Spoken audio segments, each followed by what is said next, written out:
Rádio Brasil Central. Agora em Goiânia, 7 horas em ponto, a hora oficial do Brasil. Agora, pela Rádio Brasil Central e RBC FM 90,1, o Mundo em Sua Casa. O jornal falado de maior tradição no Centro-Oeste brasileiro. O Mundo em Sua Casa. A informação em cima do fato. Um mundo de notícias no começo do dia.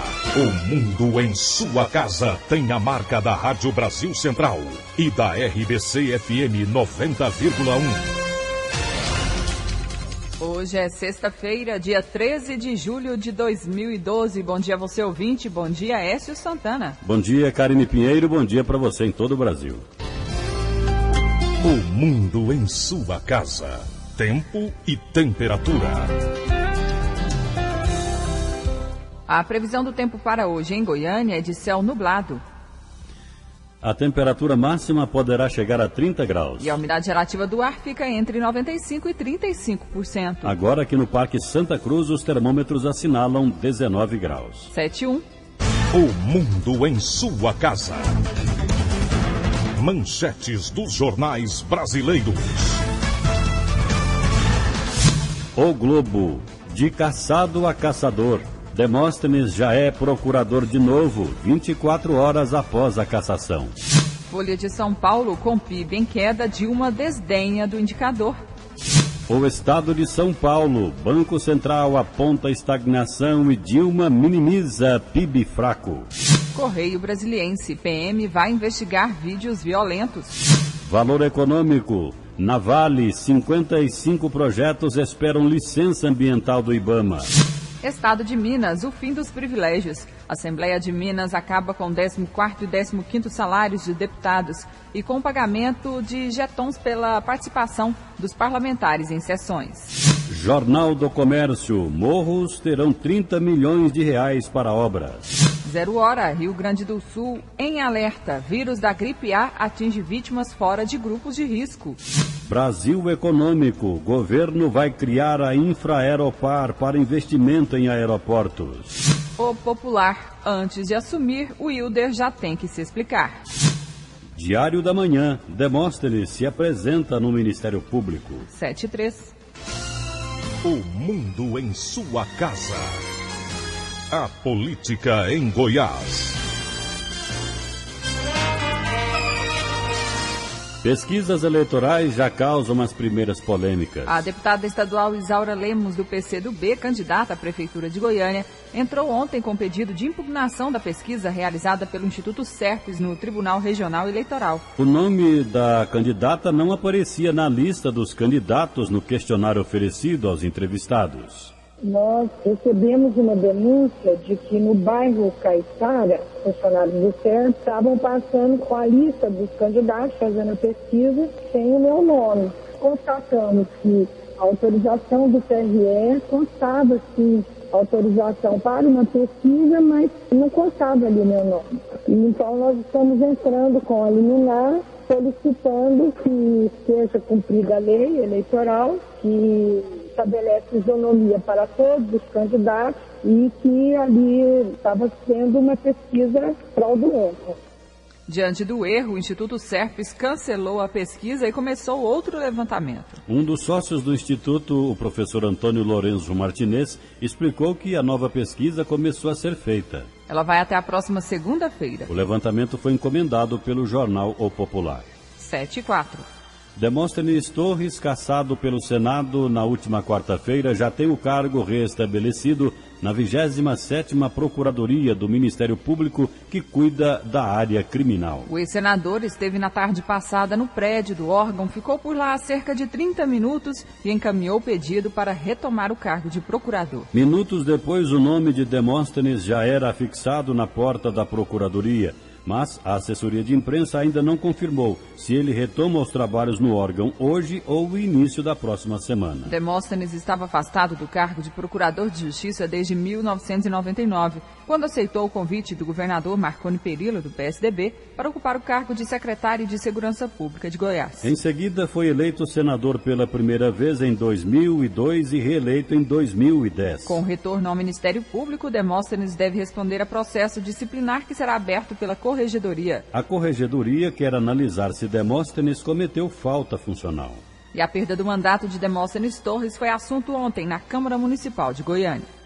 Os vereadores de Goiânia comentaram em plenário nesta quinta-feira a cassação do mandato de Demóstenes Torres pelo Senado. Todos lamentaram a situação, mas aprovaram a decisão dos parlamentares, já que consideram haver provas suficientes do envolvimento de Demóstenes com Carlinhos Cachoeira. O vereador Clécio Alves, do PMDB, líder do prefeito na Câmara Municipal, afirma que votou em Demóstenes e que se assustou com os indícios de envolvimento dele com o bicheiro. Para ele, Demóstenes era um dos senadores de maior prestígio, sobretudo por sua postura anticorrupção. É lamentável, todos nós goianos sabemos a importância que o senador Demóstenes Torres se tornou dentro do Congresso Nacional. Há pouco tempo atrás ele era o senador mais importante da República e era um senador de Goiás. Agora, o que ocorreu ontem foi exatamente pelas ações do próprio senador que pegou de surpresas todos nós. Inclusive eu votei para que o senador pudesse estar lá no Senado. Eu fui um dos votos que ele recebeu. Eu acredito que foi feito aquilo que deveria ser feito. Para Elias Vaz, do PSOL, ficou provado que Demóstenes não só era amigo de Cachoeira, mas principalmente utilizava o mandato para auxiliar os interesses do contraventor. Penso que foi aplicado a lei. Então, o senador Demóstenes, aparentemente, aquilo que pelo menos demonstra, foi divulgado pela imprensa, que ele tinha realmente relações com o Carlinhos Cachoeira de favorecimento. É preciso distinguir.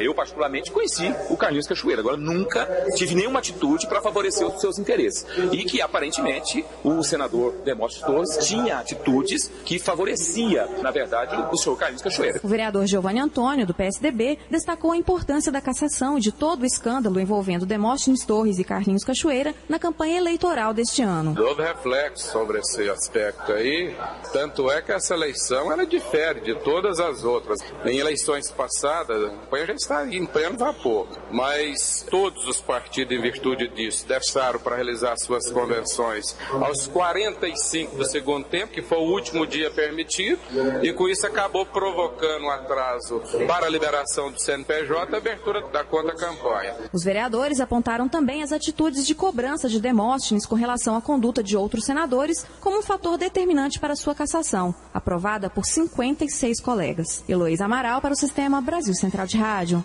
7-8. Projeto criando o Fundo Estadual de Saúde começa a ser votado na Assembleia Legislativa de Goiás. Então, logo o retorno dos trabalhos de plenário da Assembleia Legislativa, em agosto, uma matéria será colocada na pauta como prioridade. É a que propõe a criação do Fundo Saúde. O projeto foi discutido amplamente durante a sua elaboração e foi lido em plenário da última sessão antes de se iniciar o recesso. O deputado Hélio de Souza, do DEM, já foi secretário estadual de Saúde e participou da sua elaboração. Ele classifica o grau de importância do Fundo Estadual de Saúde. É o projeto mais importante que diz respeito à saúde pública que já chegou à Assembleia Legislativa em todos os tempos.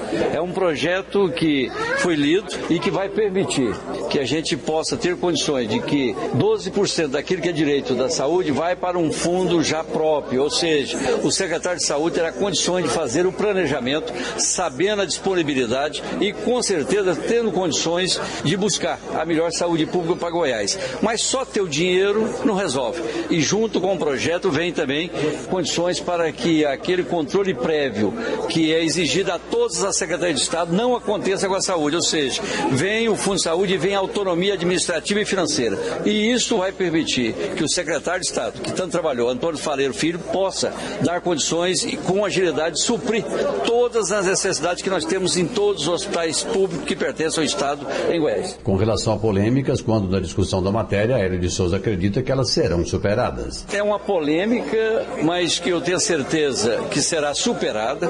Você ter o dinheiro, que é o fundo, e não ter as condições de fazer as aplicações necessárias, de buscar arcar com que aquilo que a saúde precisa, mesmo tendo dinheiro, não seja alcançado, ao terminarmos então esse controle prévio e dando autonomia administrativa, o secretário de saúde, ele vai dar uma resposta a todas as cobranças que estão tendo, e Goiás sai na frente, e eu parabenizo aí o nosso secretário Antônio Faleiro Filho, que teve a coragem nos últimos meses de lutar para esse projeto e permitir que ele chegue na casa. Libório Santos, Sistema Brasil Central de Rádio.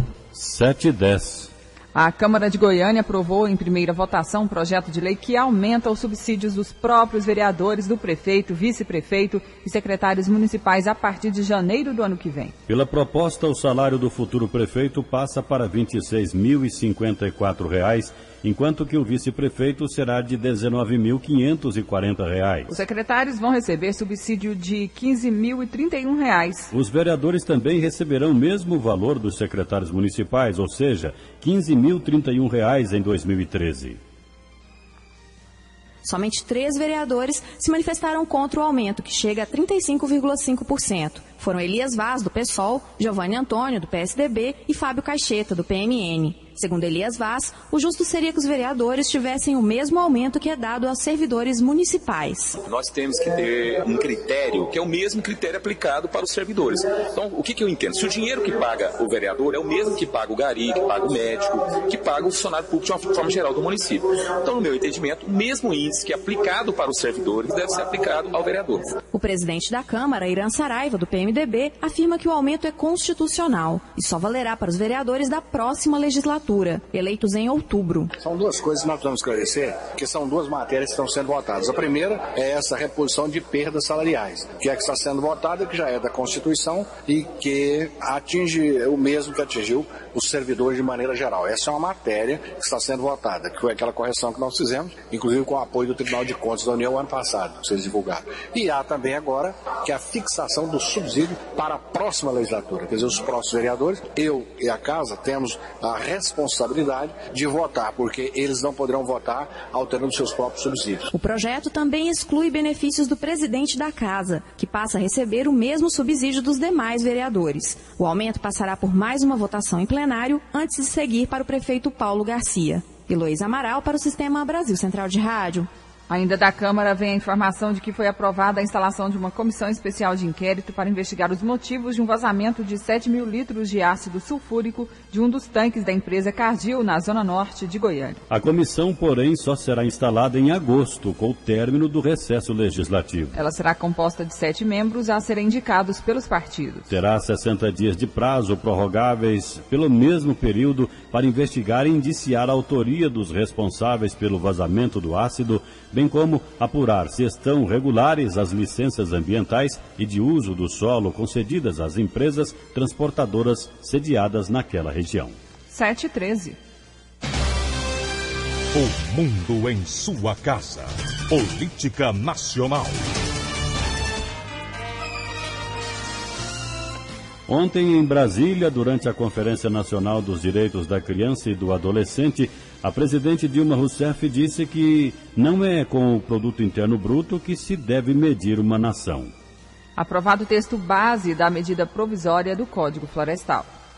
Um racha na bancada ruralista da Câmara viabilizou nesta quinta-feira a aprovação do parecer do senador Luiz Henrique, do PMDB de Santa Catarina, da medida provisória que trata do novo Código Florestal na Comissão Especial do Congresso que analisa a constitucionalidade da matéria. O acordo de procedimento fechado com parte dos ruralistas foi o de aprovar apenas o projeto de lei de conversão e deixar os 343 destaques apresentados para serem apreciados em agosto. Parte dos ruralistas protelou por mais de 6 horas a votação do parecer do relator.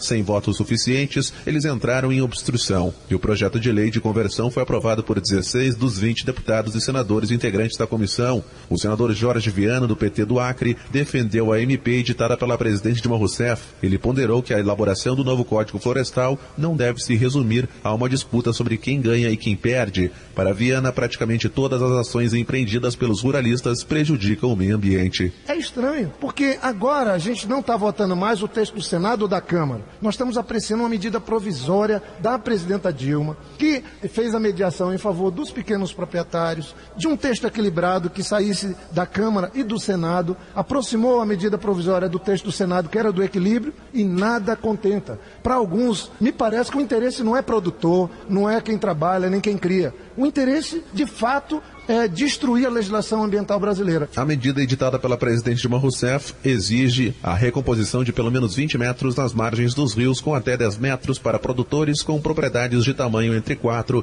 e 10 módulos. A MP do Código Florestal tem prazo de votação até o dia 8 de outubro.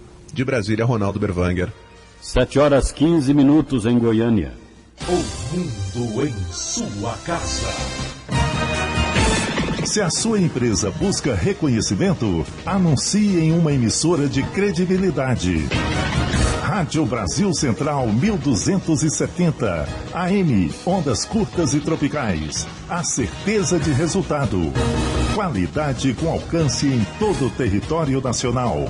Ligue 3201-7686. Rádio Brasil Central. Comunicando com o mundo. O mundo em sua casa. Um mundo de notícias no começo do dia.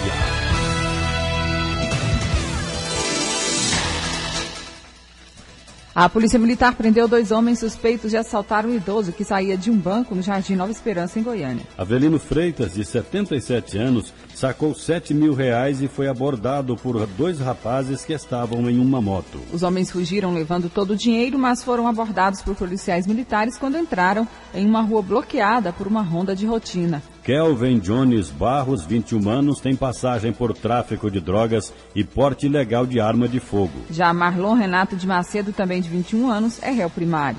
O dinheiro roubado foi devolvido à vítima. A arma usada no crime estava com a numeração raspada e a Honda Bis, na qual os suspeitos tentaram fugir, estava com a placa adulterada. E a polícia apresentou o homem apontado como o maior traficante de Goiás. Ele é responsável pela negociação de 1 tonelada de maconha por semana aqui em Goiânia.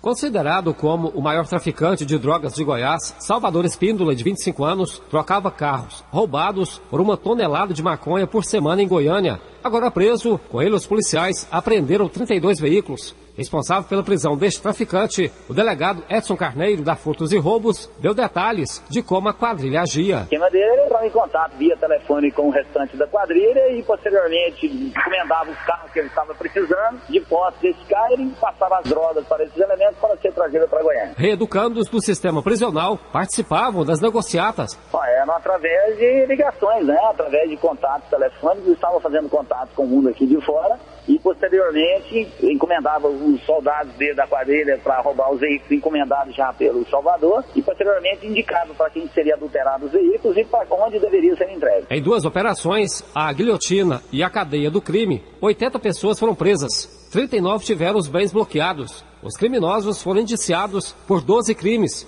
entre eles o tráfico de drogas, formação de quadrilha e lavagem de dinheiro. As prisões temporárias são por 10 dias. Jânio Rodrigues para o Sistema Brasil Central de Rádio. Agora em Goiânia, 7h18. E a participação ao vivo do repórter Libório Santos, bom dia.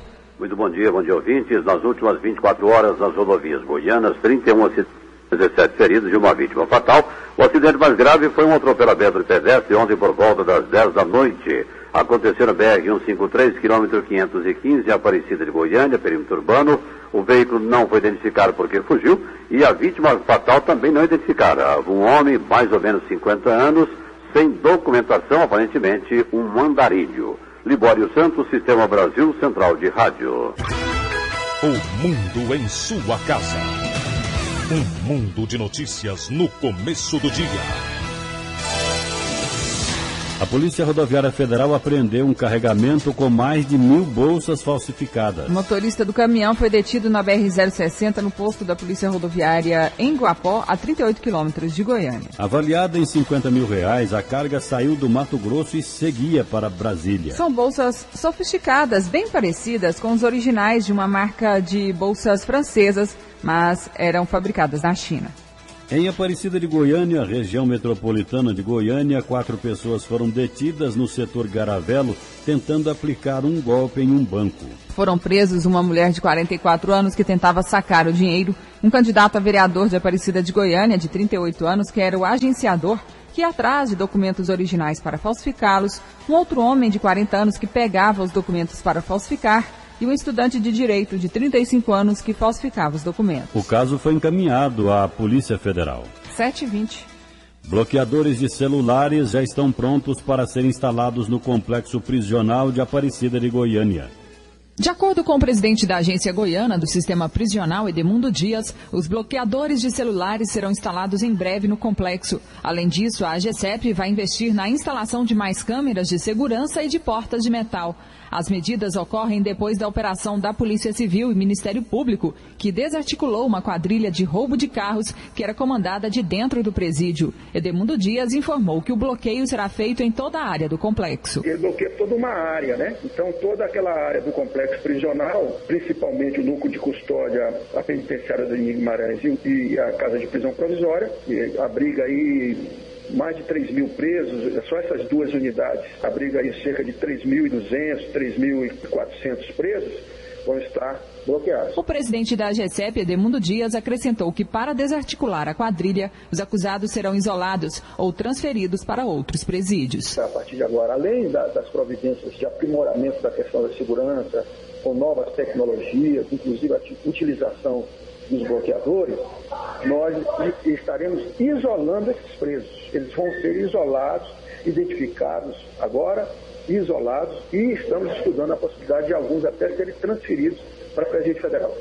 Nós estamos separando o jogo do trigo. Nós não podemos permitir que a grande massa carcerária seja refém de um pequeno grupo que insiste em perpetrar crimes mesmo dentro dos presídios. O acusado de ser o maior distribuidor de maconha de Goiânia, Salvador Espíndola Antunes, detido no Mato Grosso do Sul, que chegou na última quarta-feira à capital, também deve ficar isolado, mas a polícia não informou onde ele vai ficar preso por motivo de segurança. Karine Pinheiro para o Sistema Brasil, Central de Rádio. Agora em Goiânia, 7h22. Os 3 policiais militares envolvidos na ação que resultou na morte do advogado Davi Seba, baleado no estacionamento do Carrefour Sudoeste, foram identificados. Os militares são da equipe do Serviço Reservado da PM, também conhecido como Serviço de Inteligência, ou PM2. Os PMs que estavam na operação tratam-se do tenente Ednailton de Souza e os soldados identificados apenas como Luiz Oliveira e Jordão. O inquérito, no entanto, não esclarece qual dos militares foi o autor do tiro que matou Davi Seba. De acordo com o delegado que investiga o caso, Paulo Roberto Tavares de Brito, os 3 policiais só serão ouvidos na segunda-feira. Agora 7h23. O governo do estado entrega novos carros locados para a Cefaz. A Secretaria Estadual da Fazenda recebeu 200 veículos 0 km, locados em contrato de 1 ano, que vão substituir veículos antigos do órgão, alguns deles com mais de 12 anos de uso. O secretário da Fazenda, Simão Cirineu, diz que a maioria dos carros vai ser usada na fiscalização. Nós precisamos de locar nossas equipes volantes para vigiar os descaminhos das mercadorias, né? E temos também toda a nossa fiscalização fixa nos postos fiscais e também nas delegacias, nas 12 delegacias regionais que nós temos. O secretário explica que o sistema de frota alugada gera praticidade e economia. A locação vai custar R$ 48,00 por dia, praticamente para nós, de cada veículo, né? Com direito à manutenção e seguro. Então nós não temos mais que ter preocupação com manutenção, com a demora nas oficinas, a reposição do veículo é imediata, praticamente 24 horas ou 48 horas logo depois. Então nós não temos dificuldades operacionais com esses novos veículos. Em discurso, o governador Marconi Perillo elogiou a escolha do novo modelo. Esse conceito de locação de veículos é um conceito moderno, que já chegou a outras secretarias e que agora chega aqui. Com certeza ele vai trazer economia e comodidade, porque primeiro nós não vamos ficar preocupados em consertar carros quando estragarem ou ter que se preocupar com questão de combustível ou a fiscalização, porque isso tudo já será feito automaticamente. A Secretaria da Fazenda conta com uma frota de 635 veículos. Desses, 339 que estão sem condições de uso foram ou vão ser leiloados. 296 carros vão continuar rodando e vão se somar aos novos 200 que foram alugados. Paulo Henrique Santos para o Sistema Brasil Central de Rádio. 7h24. Usuários do IPASGO passam a contar com Central de Saúde Preventiva.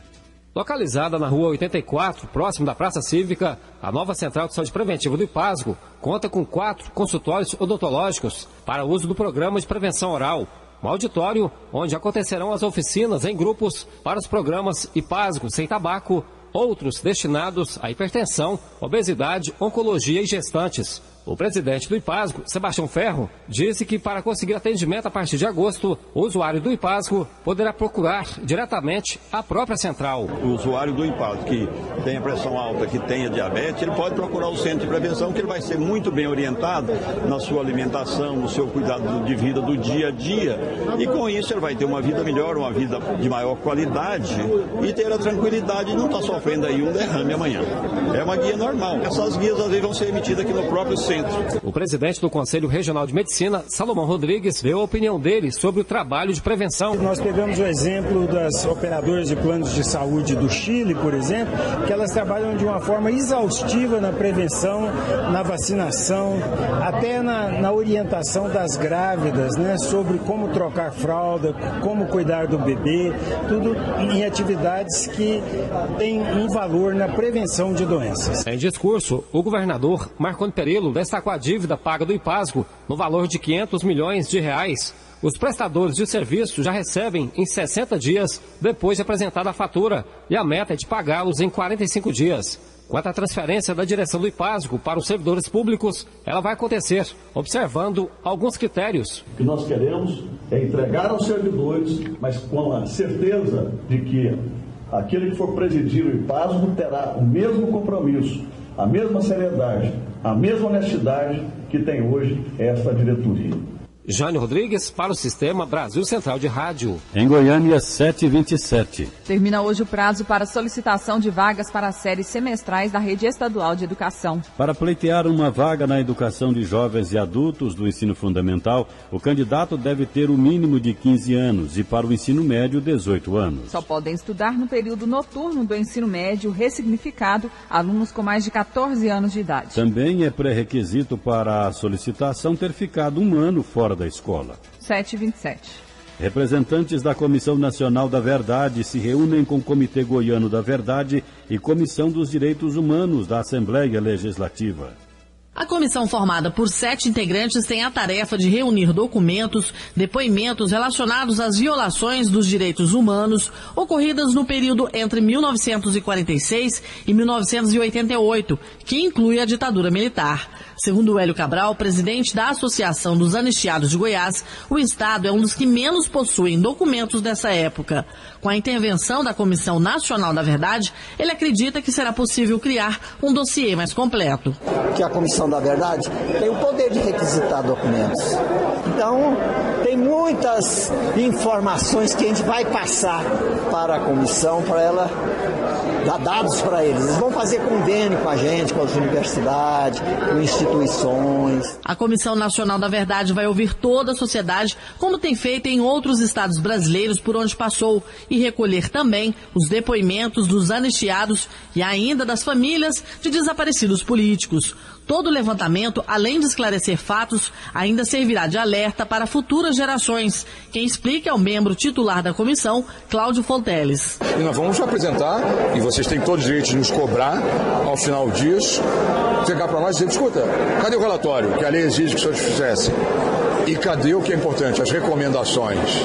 Esses são os instrumentos para que o seu filho, o filho do seu filho, o filho do seu filho, tenha mecanismos de viver uma democracia plena. A Comissão da Verdade terá prazo de 2 anos para concluir toda a apuração em território nacional. Yara Galvão para o Sistema Brasil Central de Rádio. Agora 7h29. A partir de amanhã, o Mutirama passa a funcionar em novo horário. A mudança será apenas nos fins de semana. Aos sábados e domingos, o parque abre às 10 horas da manhã e fecha às 8 horas da noite. De terça a sexta-feiras, das 10 da manhã às 5 da tarde. Após queda no início do ano, números dos casos de dengue sobem em Goiás e deixam autoridades em alerta. A boa notícia é de que os casos de dengue notificados de janeiro a junho de 2012, 21.305, caíram 36,39% em relação ao mesmo período do ano passado, vem acompanhada de uma preocupação. Nos primeiros dias deste mês, o número de casos apresentou uma elevação desproporcional, fato que, segundo a Superintendente de Vigilância Sanitária, Tânia da Silva Vaz, obriga as autoridades a reforçarem a orientação para que a população não deixe de fazer a sua parte para evitar a proliferação do mosquito transmissor. Nas 3 últimas semanas, nós assistimos um ligeiro aumento do número de casos notificados, se comparados com o mesmo período do ano de 2011. E isso nos preocupa, porque nós estamos no período de seca, em que geralmente há uma redução realmente do número de casos. Houve uma extensão do período chuvoso em alguns municípios, né? Isso pode ter colaborado e normalmente os casos aumentam 2 semanas depois desse período chuvoso. Entretanto, a gente avalia também que pode estar havendo um relaxamento das ações de prevenção por parte das pessoas. Além de apresentar queda no número de casos até junho, a Secretaria Estadual de Saúde registrou também uma menor ocorrência de mortes este ano, 12. Número que é 57,15% menor que o anotado no mesmo período de 2011. Aulus Rincon, para o Sistema Brasil Central de Rádio. Número de doentes renais crônicos no Brasil sobe 115% nos últimos 10 anos. Pacientes reclamam da falta de estrutura para tratamento. Um estudo realizado pela Sociedade Brasileira de Nefrologia mostra que cerca de 92 mil pacientes dependem da filtragem do sangue através de uma máquina que substitui a atividade dos rins. Para o presidente da Associação Goiana de Doentes Renais Crônicos e Transplantados, Essimar José Reis, as principais dificuldades são o deslocamento de casa para as clínicas de diálise e os efeitos dos remédios de uso contínuo. Os remédios provocam, por exemplo, eu não tinha diabetes. Eu não tinha pressão alta. Hoje eu tenho a pressão altíssima, tenho diabetes e esses remédios causam muito efeito colateral. De acordo com a Sociedade Brasileira de Nefrologia, estima-se que 10 milhões de brasileiros têm algum grau de deficiência na função renal. Diabetes e hipertensão podem trazer danos irreversíveis aos rins, levando à necessidade de hemodiálise e de transplante, o que se torna um problema de saúde pública. O tratamento é pago pelo SUS, mas em 90% dos casos é realizado em clínicas particulares. Alguns nefrologistas defendem a diálise peritoneal em casa, mas segundo Essimar José, o risco de contaminação é muito grande. 90% dos renais crônicos são muito pobres e não tem como fazer hemodiálise em casa. Por quê? Tem que ter um quarto esterilizado por causa da infecção. A incidência da doença é de 50 para cada grupo de 100 mil pessoas. E de acordo com o último censo da SBN, a incidência no Brasil não reflete a realidade mundial, o que pode significar que muitas pessoas tenham a doença, mas ainda não foram diagnosticadas. Márcia Alves para o Sistema Brasil Central de Rádio.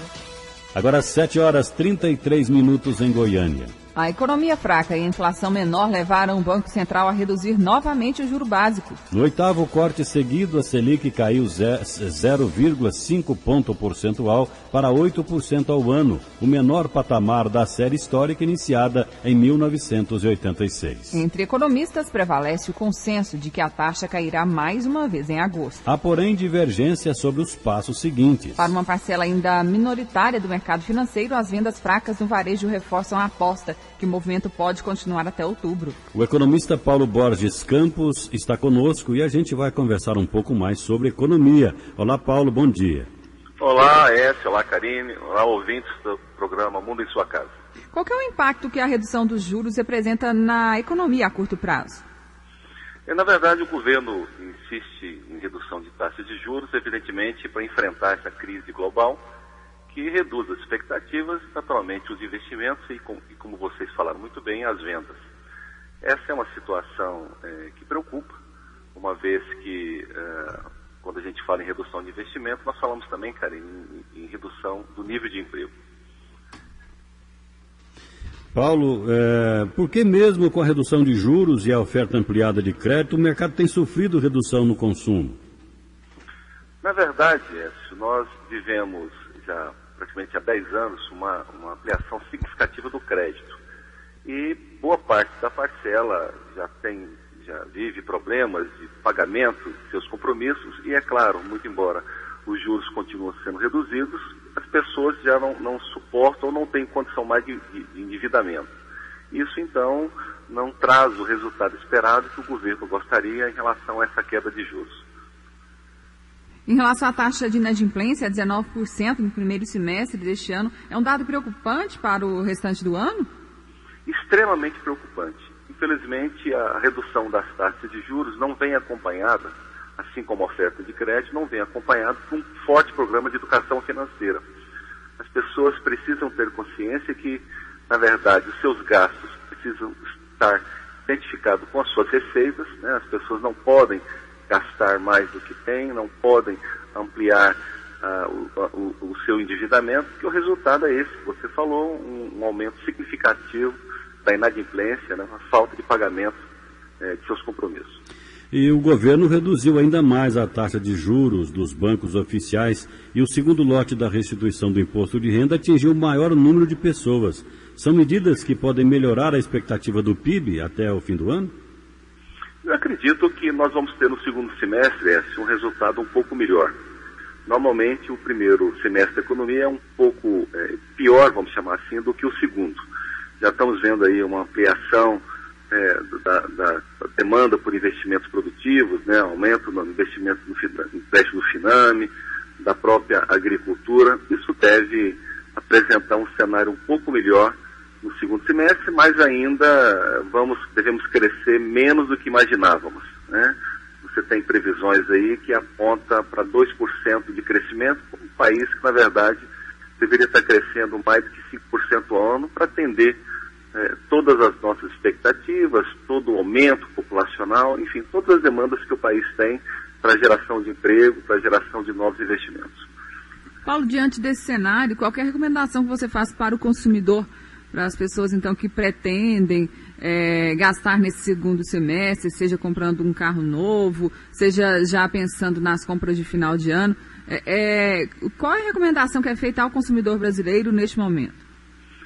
Karine, eu insisto para que as pessoas elaborem um orçamento familiar. É uma coisa simples, relacionar o que ganha, relacionar o que gasta e rigorosamente trabalhar dentro dele. Quer dizer, gastar absolutamente o necessário, ver se realmente aquele consumo não pode ser protelado, não pode ser deixado para outro momento, evitar comprar a prazo, né? Todo mundo que compra a prazo compra pior quando se compra à vista. Então, se tiver que comprar, dentro do possível, comprar à vista, e se tiver que comprar a prazo, limitar ao máximo as parcelas, né? Pesquisar taxas de juros, né?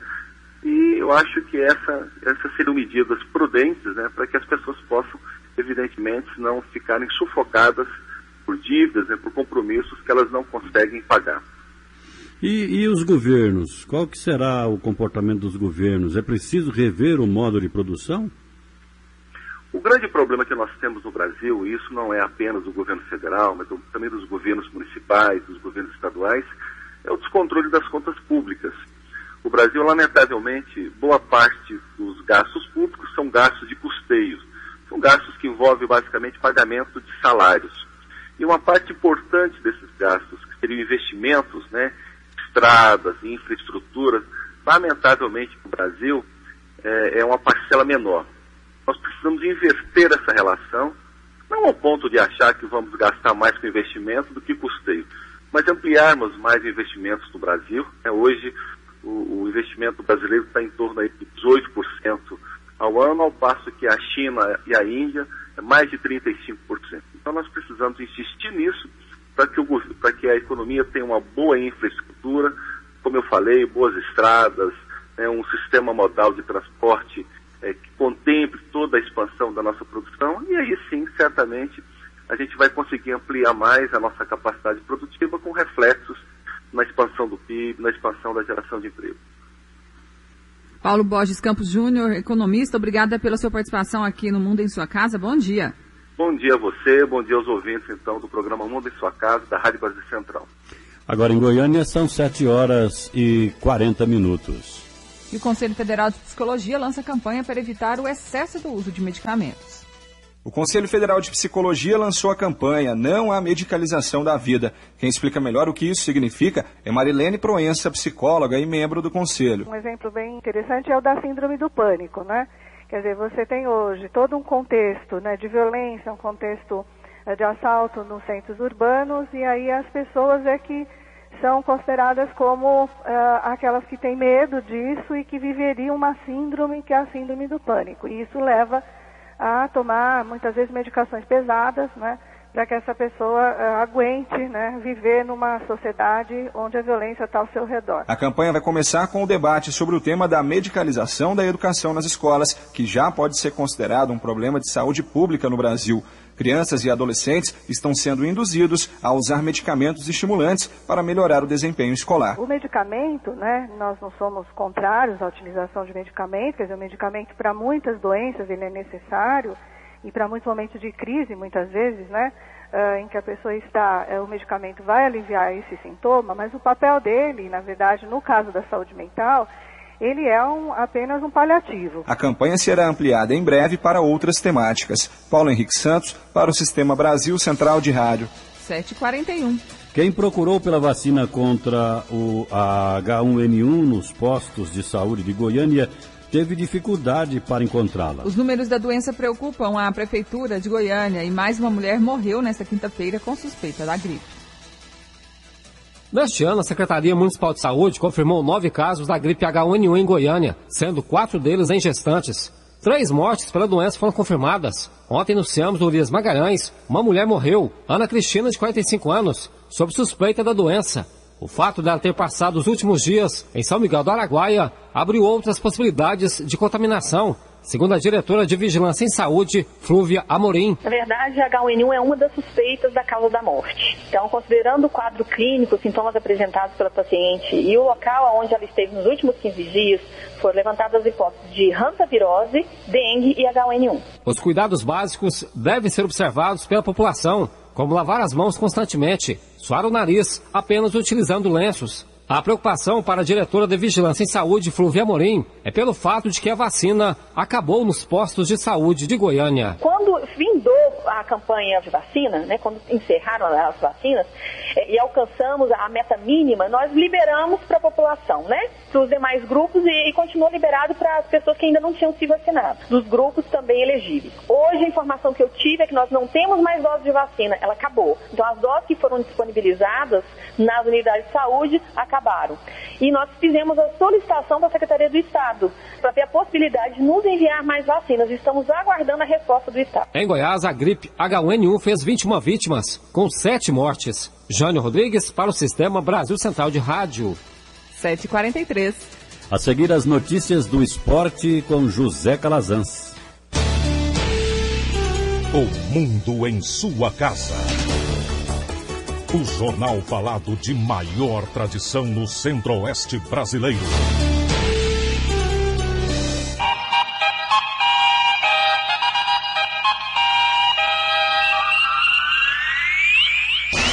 O mundo em sua casa.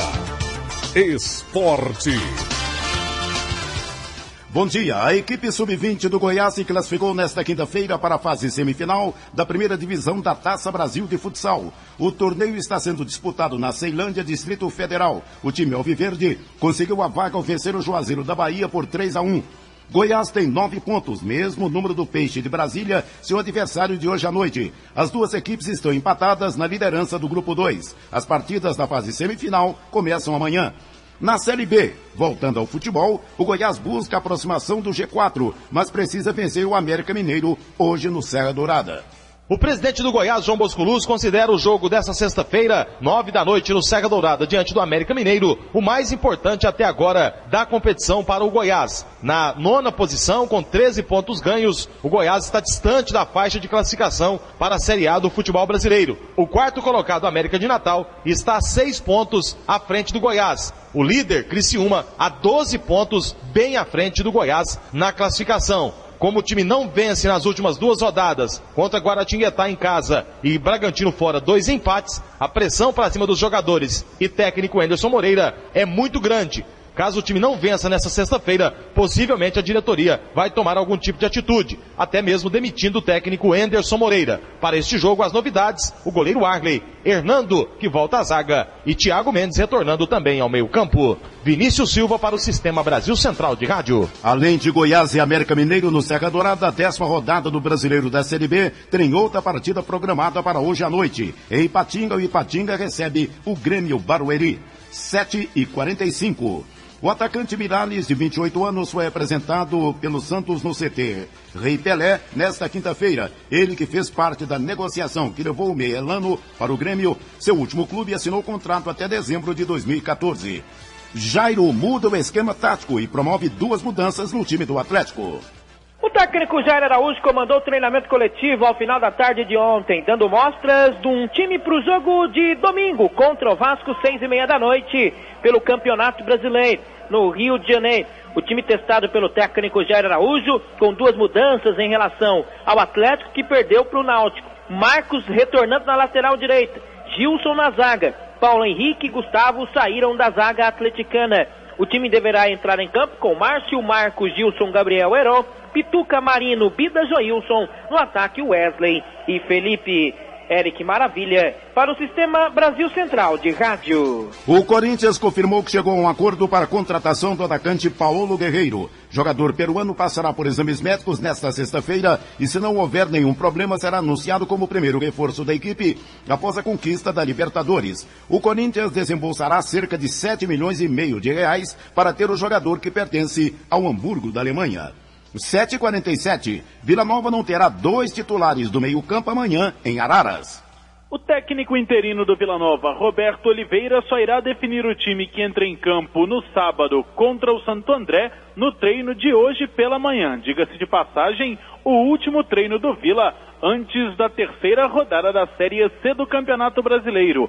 Além do meia preto, que desfalcou o Vila na última rodada na derrota para Chapecoense, o volante Luiz Marques, que tinha a possibilidade de atuar, já que não treinava desde anteontem por conta de dores no joelho, foi vetado pelo Departamento Médico Colorado. Vale ressaltar que o joelho em que Luiz Marques está sentindo dores foi o mesmo que o tirou da reta final do Campeonato Goiano, inclusive passando por uma artroscopia naquela oportunidade. Paulo Massad para o Sistema Brasil Central de Rádio. 7h48, o presidente do Palmeiras, Arnaldo Tironi, confirmou o retorno do atacante Obina. O atacante, atualmente no chinês Shandong Luneng, jogou pelo Palmeiras em 2009, mas foi dispensado após brigar com o zagueiro Maurício, companheiro de equipe, no Estádio Olímpico em Porto Alegre, no intervalo do jogo contra o Grêmio. Na ocasião, o Palmeiras buscava o título do Campeonato Brasileiro. Obina fica no Palmeiras até o final de dezembro. Um jogador da equipe de base do Brasília se acidentou nesta quinta-feira no ginásio da ASEB durante um treino. Foi internado no hospital de base em estado grave. De acordo com o hospital, o atleta Davi Henrique Conrado Meira foi entubado e respira com a ajuda de aparelhos. O pivô tentou enterrar uma bola durante uma sessão de treino, mas a tabela cedeu e caiu sobre seu pescoço e ombros. Davi ficou inconsciente, foi atendido dentro da quadra por um médico que estava no local e sofreu 2 paradas cardíacas durante o atendimento. Às 7h49 do esporte é o que há. O mundo em sua casa. O transporte clandestino é crime que dá cadeia, apreensão do veículo e multa. Para quem usa, a pena tem sido ainda mais pesada, a morte. Os veículos usados no transporte clandestino são irregulares. Além de velhos e não vistoriados, muitas vezes o condutor não possui habilitação. O risco de sofrer um acidente e morrer no caminho é muito maior do que você imagina. Denuncie 0800 704 3200. Agência Goiana de Regulação e Governo de Goiás. O mundo em sua casa tem a marca da Rádio Brasil Central e da RBC FM 90,1. Agora 7h49 em Goiânia. Termina no domingo o prazo para inscrição ao concurso da Procuradoria-Geral do município de Goiânia. O valor da taxa é de R$ 110. A data da aplicação das provas objetiva e discursiva foi alterada para o dia 26 de agosto. Suinocultores goianos repercutem medidas anunciadas pelo governo para conter prejuízo do setor. Os produtores nacionais de suínos acumulam 800 milhões de reais em prejuízos com os baixos preços do animal praticados no mercado. Acuados com os custos de produção, cerca de 600 suinocultores protestaram em Brasília e conseguiram uma reunião com o ministro da Agricultura, que anunciou medidas para desafogar o setor. O presidente da Associação Goiana de Suinocultores, Júlio César Carneiro, que participou da reunião, diz que a situação do produtor goiano é de calamidade. Mais de 600 suinocultores que estão passando por uma situação de calamidade. Hoje o prejuízo por cada porco vendido 100 quilos é em torno de R$80, que o produtor está pagando para criar. E nós fizemos uma pauta que é prorrogação automática das dívidas de custeio vencidas e vincendas, a qual ele anunciou hoje, que a partir de 31 de julho agora, e prorrogou até 31 de janeiro de 2013, que vem só prorrogar a morte. Uma medida positiva anunciada pelo governo e aprovada pelos produtores foi a liberação de um crédito para retenção de matrizes e também a sinalização de um subsídio de 40 centavos no quilo do animal. O ministro também anunciou aqui um crédito emergencial extra-limite para cada suinocultor para retenção de matrizes. E a outra medida que nós estamos discutindo é a criação do mecanismo de comercialização na forma do prêmio de equalização pago ao produtor, que é o PEPRO. Então, o que é o outro? Tem um projeto de lei na Câmara, que nós também estamos pedindo em urgência que seja aprovado, que é o PGPM, a Política de Preço Mínimo para a Suinocultura. O presidente da Associação Goiana de Suinocultores afirma que em um ano o preço do quilo do animal caiu 40%, ao passo que o preço de produção subiu 100%. Eva Taut para o Sistema Brasil Central de Rádio. 7h52. Cremego alerta para a proibição de anúncio de serviços médicos em sites de compras. A prática caracteriza o exercício mercantilista da profissão e é vedada pelo Código de Ética Médica e pela Resolução 1974 de 2011 do Conselho Federal de Medicina. O presidente do Cremego, Salomão Rodrigues Filho, alerta sobre os riscos da oferta de serviços médicos pela internet. A medicina é uma profissão que não pode ser exercida como comércio. E quando a gente vê anúncios ou uma propaganda excessiva em medicina, isso geralmente indica que tem alguma coisa de errada.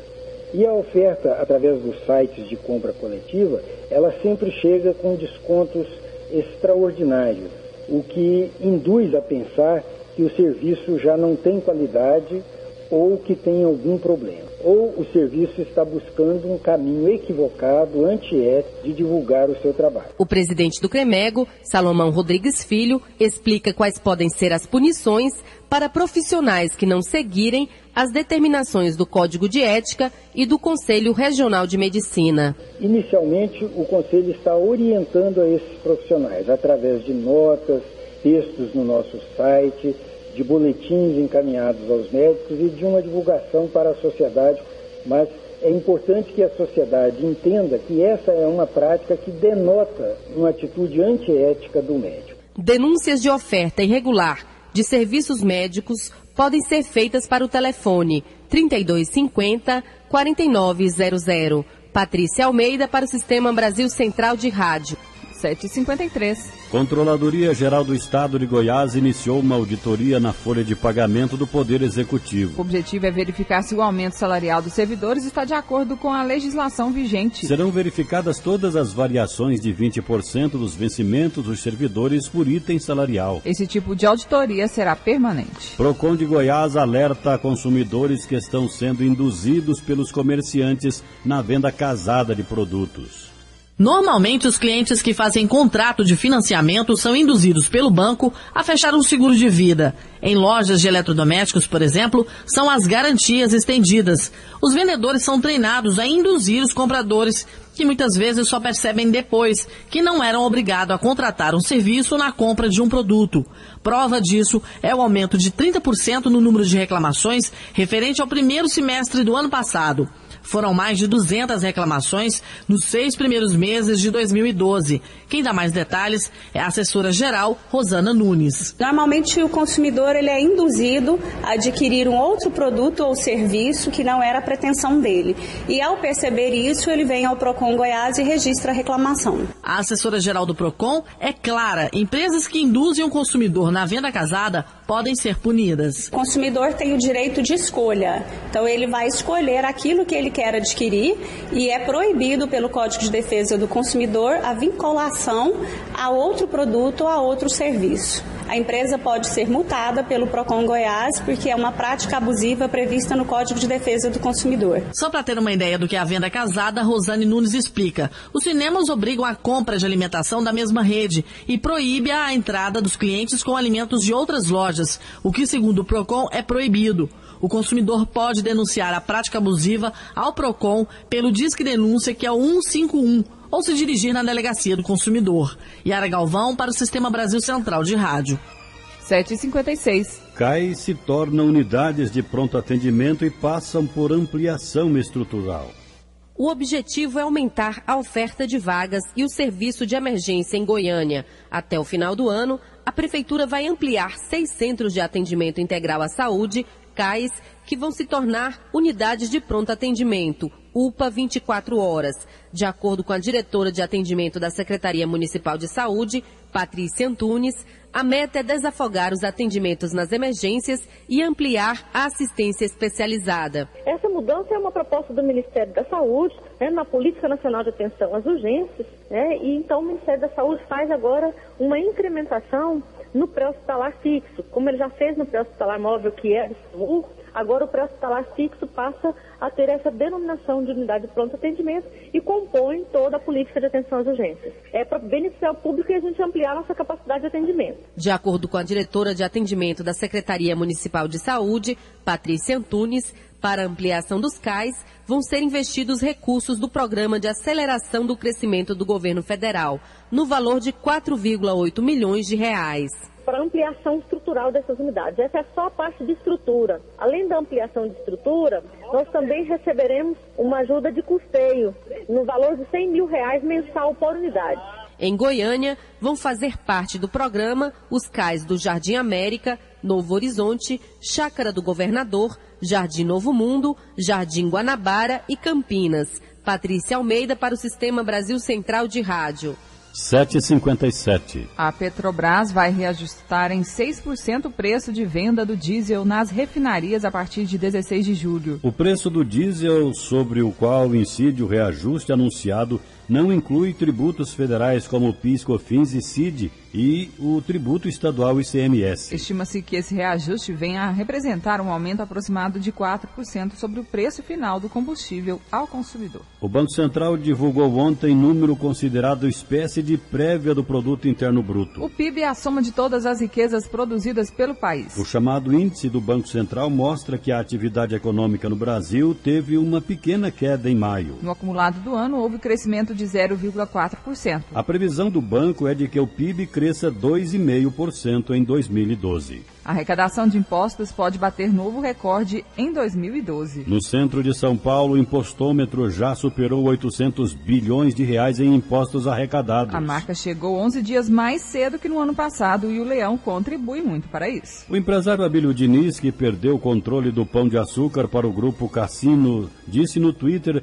que está cansado de especulações sobre seu futuro. A reclamação seria uma reação à matéria publicada pelo Estado de São Paulo, que disse que ele estaria em curso uma negociação de cerca de 7 bilhões de reais para que deixasse o grupo definitivamente. Nos Estados Unidos, a crise econômica tem provocado queda de arrecadação de impostos. Isso está levando alguns municípios à falência. Em Scranton, a partir de agora, todos os funcionários públicos da cidade, incluindo policiais e bombeiros, ganham o salário mínimo equivalente a R$ 14 por hora trabalhada. Um bombeiro que recebia em média R$ 6 mil por mês, agora passa a receber 1.800. 7,59, a cotação da moeda americana fechou a segunda-feira cotada a R$ 2,04.